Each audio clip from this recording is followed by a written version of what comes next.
जवान आदमी हो, मानवता की बात कर रहे हो और ढूंढ रहे हो कि क्या काम करना उचित है, तो अपने से बाहर देखो। खुद को देखोगे तो वही सारे काम करोगे जो तुमसे तुम्हारा अतीत, तुम्हारे संस्कार, तुम्हारी रुचियां, तुम्हारे ढर्रे करवाएंगे। काम चुनने के परिप्रेक्ष्य में अभी तुम रुपए पैसे की बात कर ही चुके हो, मान सम्मान की बात भी कर ही चुके हो। स्वयं को ही अगर तुम आधार बना करके काम चुनोगे तो यही सब तुम्हारे पैमाने रहेंगे कि रुपया जहाँ ज़्यादा मिल रहा है वहाँ चले जाओ, प्रतिष्ठा जहाँ मिल रही है, रुचि जिधर को ले जा रही है उधर चले जाओ। तो इन्हीं सब आधारों पर, मापदंडों पर, इन्हीं क्राइटेरिया पर तुम चुन लोगे। चुनाव कैसे सही होगा जब क्राइटेरिया ही गलत है?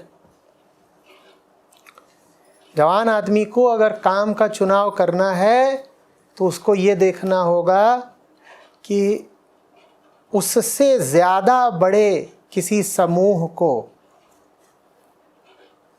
दुनिया भर को, जन समुदाय को, देश को, पूरे पर्यावरण को, समूचे इकोसिस्टम को, पशुओं को, पक्षियों को किस काम की ज़रूरत है,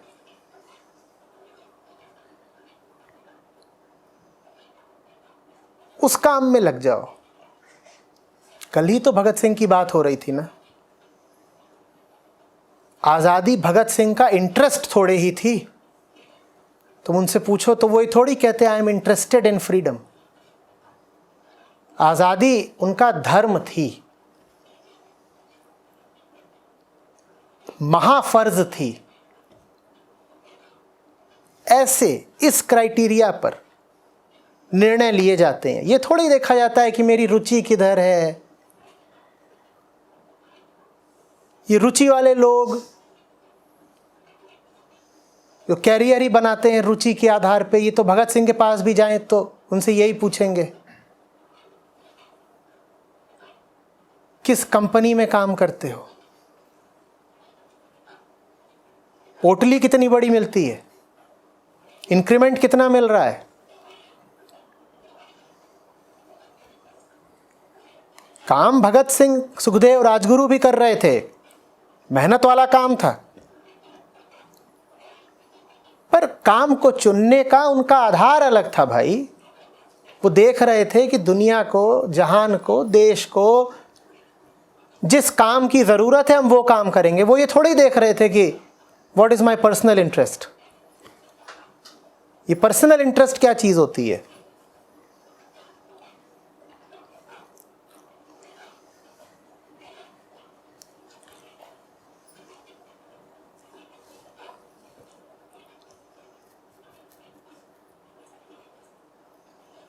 और उसमें शिक्षा की भी कोई बात नहीं होती कि तुम कहो कि मैंने फोरेंसिक्स में ग्रेजुएशन की, पोस्ट ग्रेजुएशन किया है, कोई कहे कि मैंने तो डॉक्टरी की पढ़ाई की है, कोई कहे अरे मैं तो मैनेजमेंट कर चुका हूँ। तो अब जो मैंने पढ़ाई की उसी के अनुसार तो मुझे काम करना होगा ना। फिर वापस आओ भगत सिंह पर, पढ़े लिखे नहीं थे क्या वो? तो क्या वो ये देख रहे थे कि उन्होंने क्या पढ़ाई करी है उसके अनुसार काम करेंगे? ऐसी तो कोई पढ़ाई होती ही नहीं जो समझाए कि सभा में बम कैसे फेंकना है। फिर तो वो बम कभी फेंका ही नहीं जाता।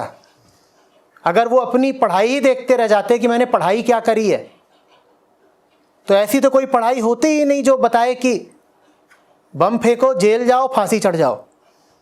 ऐसा कौन सा ग्रेजुएशन, पोस्ट ग्रेजुएशन है बताना।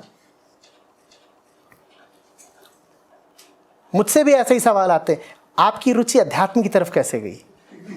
आपने तो इंजीनियरिंग करी, मैनेजमेंट करा, फिर अध्यात्म की ओर कैसे रुचि विकसित हुई? जाहिल सवाल है। यही उत्तर है। बाज आओ, इतनी मूर्खता की बात करो। कोई रुचि की बात होती, ये धर्म है, ये रुचि से नहीं किया जाता, ये करना पड़ता है, ये मजबूरी होती है। तुम निसहाय हो जाते हो। ये करना पड़ेगा भाई, होगी कोई और रुचि।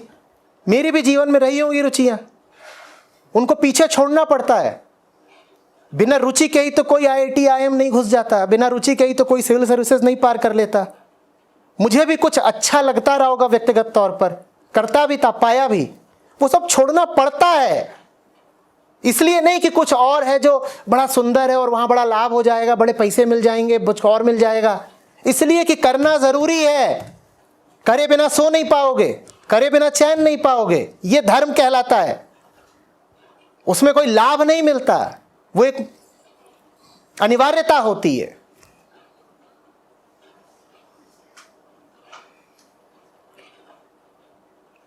ये बात ही नहीं समझ में आती। रुचि रुचि,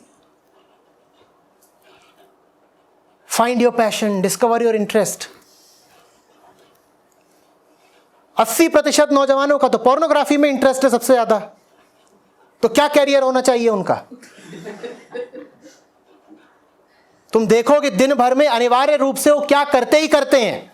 तो और कुछ करें ना करें, खाना भी ना खाएं, पानी भी ना पिएं, पोर्न जरूर देखते हैं। तो रुचि पर चलोगे तो फिर देख लो कैसा करियर है।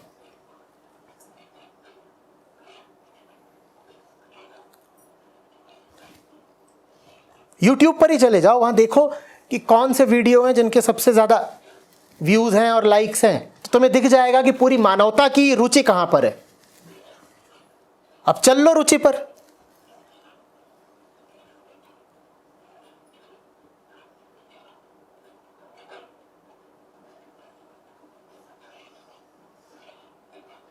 चल लो।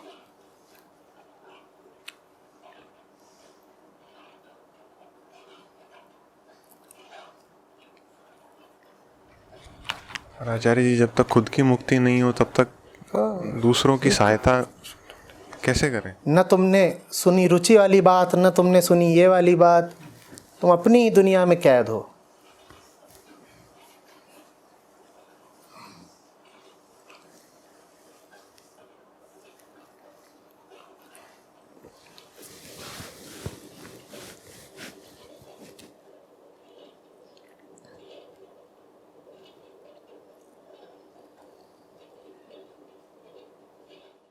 आचार्य, एक स्तर पे तो आना जरूरी है ना। भगत सिंह किस स्तर पे आए थे?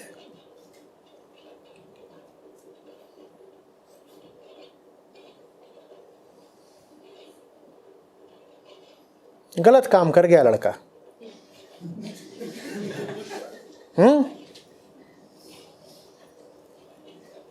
अड़चन खड़ी कर गया तुम्हारे सामने, ऐसा उदाहरण रख गया कि अब तुम्हें उलझन ही उलझन है। बड़ा अजीब आदर्श स्थापित कर गया। 22-23 की उम्र में फांसी भी चढ़ गया। और तुम बता रहे हो नहीं, जीवन में कुछ अच्छा करने से पहले स्तर तो हासिल करना होगा ना।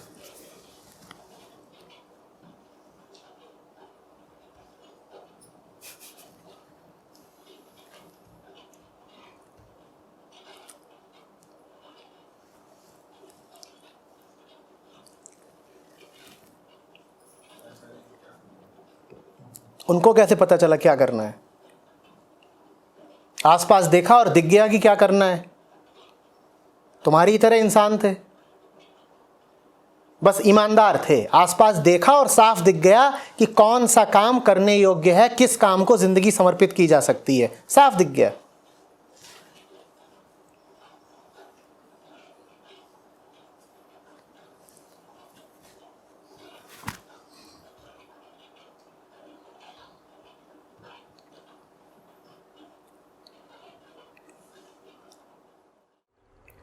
चलिए, मुझे कुछ नहीं चाहिए जीवन के अंदर, सांसारिक लोभ नहीं है मेरे को।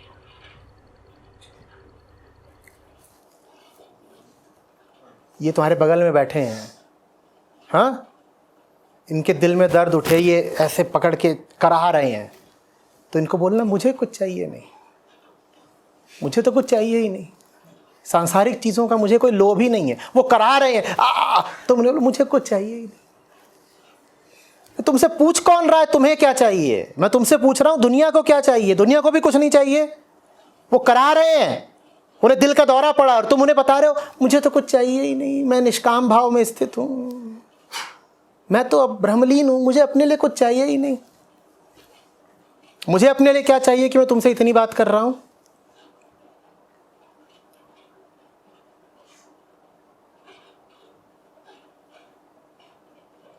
ये प्रश्न ही कैसे प्रासंगिक है कि तुम्हें क्या चाहिए। तुम्हारे बगल में भाई मर रहा है तुम्हारा, अभी इस सवाल की उपयोगिता ही क्या है कि तुम्हें क्या चाहिए? वो मर रहा है, तुम बता रहे हो मुझे तो कुछ चाहिए ही नहीं। अरे चाहिए हो कि नहीं चाहिए हो, बगल वाले को तो देख।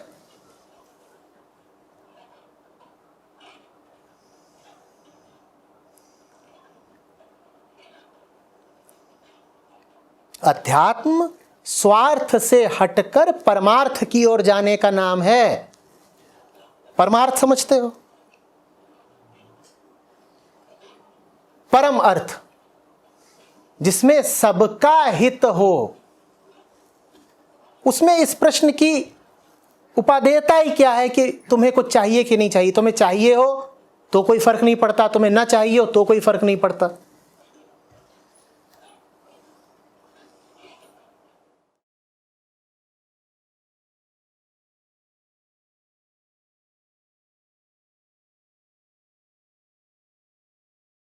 तुम्हें कैसे पता कि कितनी मेहनत में कितना रिजल्ट मिलना ही चाहिए? ये तुमने कहाँ से सत्य खोजा? तुम्हें कैसे पता कि मैंने अगर 4 घंटे वर्कआउट किया, जो कुछ भी किया, ठीक है, चाहे कंप्यूटर पे काम किया, चाहे वज़न के साथ काम किया, चाहे कुछ किया, बाज़ार में काम किया, तुम्हें कैसे पता कि इसमें मुझे इतना तो परिणाम मिलना ही चाहिए?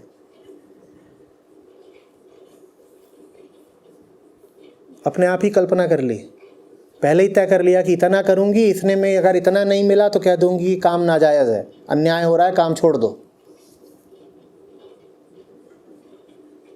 मैंने तुम्हें इतना समझाया, तुम्हें कुछ समझ में नहीं आया, मैं समझाना छोड़ दूँ?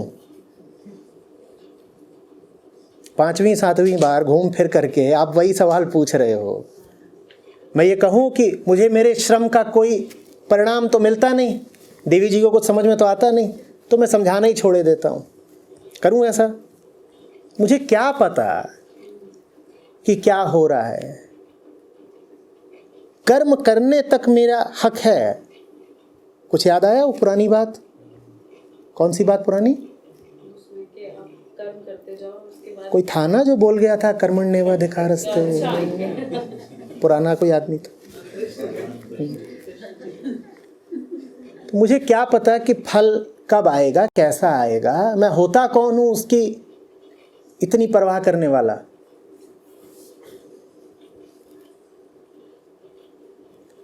अगर काम सही है तो काम करना है, अंजाम वो देखे जो हमसे काम करवा रहा है।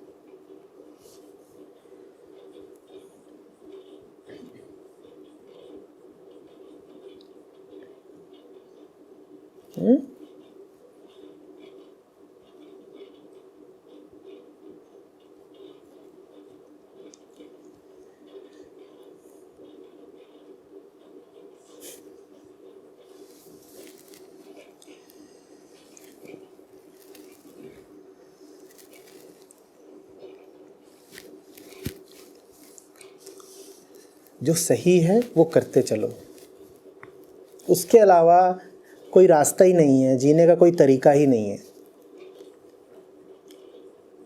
परिणाम अनपेक्षित तरीकों से आते हैं, तुम्हें नहीं पता चलेगा। तुम सोचोगे कि लाभ ऐसे होगा, वो वैसे होने की जगह न जाने कैसे होगा। बस ये पता होना चाहिए कि सही काम ही सही अंजाम है।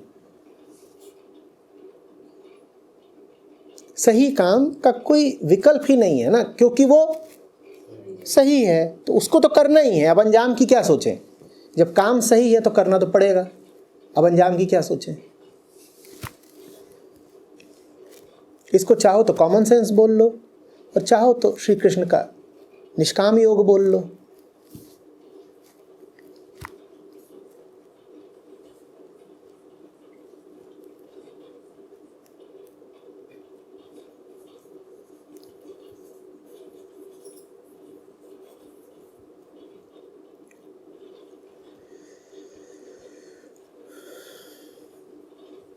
जो सही है उसका कोई विकल्प नहीं होता। ये सोचने से कोई लाभ नहीं होता फिर कि आगे क्या होगा। सही है तो है, करना तो पड़ेगा। यही कर्मयोग कहलाता है। और क्या सही है? जो तुम्हें तुम्हारे सुविधापूर्ण दायरों से आगे ले जाए, जो तुम्हें तुम्हारे अहंकार के छोटे से दायरे से बाहर खींच ले जाए, वही सही है।